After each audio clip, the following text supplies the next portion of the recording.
పండించాలని రైతు కోరుకుంటాడు. తెలంగాణతో వాడికి జరగవచ్చు కదా.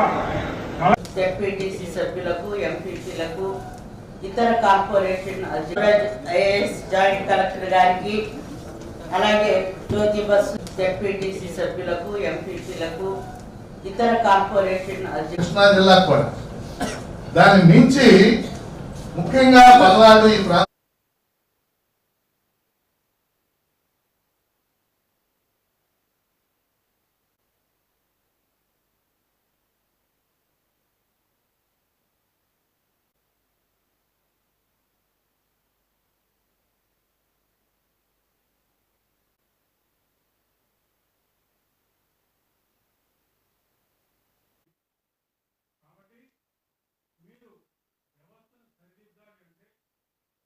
చెప్తా ఉన్నారు, పట్టుకున్నారని చెప్తా ఉన్నారు.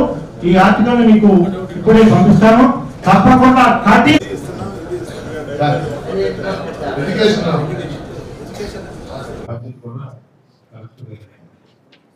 కారణం ఏంటంటే మొన్న జరిగినట్టు మేము వెళ్ళి ఇవన్నీ మెజర్ చేసి అక్కడ వాళ్ళందరినీ మాట్లాడి 61 సెంటర్లో పత్తి కొనుగోలు చేసే విధంగా చేసాం మేము. రెండోది, వీళ్ళు ఇక్కడ మీరు చెప్పినట్టు ఇది ఒక వ్యవస్థలో ప్రతి ఒక్కరు భాగస్వాములు అయి ఉన్నారు. కొంతమంది సిసిఐ అధికారులు, దళారులు అందరూ కుమ్మక్కయ్యి కొన్ని సంవత్సరాలుగా జరుగుతున్నటువంటిది ఈ పరిస్థితి.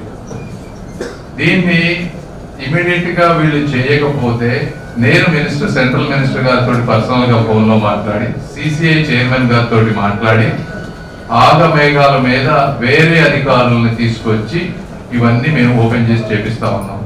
మీరు చెప్పిన 12% ఆ లూప్ హోల్ పెట్టుకొని వీళ్ళు చేస్తారన్నమాట వాస్తవం. వాళ్ళందరికీ కూడా నేను చెప్పాను, మీరు సిసిఐ అనేది వ్యాపార సంస్థ కాదు, లాభాపేక్ష సంస్థ కాదు, మీరు ఉంది రైతులని కాపాడటానికి. మీరు మీ ప్రథమ కర్తవ్యాన్ని మీరు మర్చిపోవద్దు అని క్లియర్ గా చెప్పాం.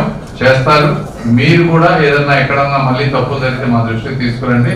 తప్పనిసరిగా నేను మినిస్టర్ గారితో మాట్లాడి ఈ 8 to 12% ఏ విధంగా అడ్జస్ట్ చేయాలి.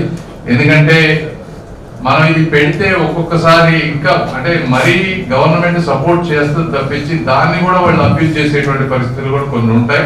వాళ్ళ లిమిటేషన్స్ వాళ్ళకు ఉంటాయి. కాబట్టి బ్యాలెన్స్డ్ అప్రోచ్ లో పోయి కొంత రిలీఫ్ వచ్చే విధంగా చేసే బాధ్యత నాది. మీ ప్రాంతం కానీ ఈ ప్రాంతం కానీ ఎక్కడైనా మీకు ఇబ్బంది అయితే నా దృష్టికి తీసుకురండి, నా ఫోన్ నెంబర్ తీసుకోండి. తప్పకుండా రైతులకి అండగా ఉండే బాధ్యత మాది. Thank you.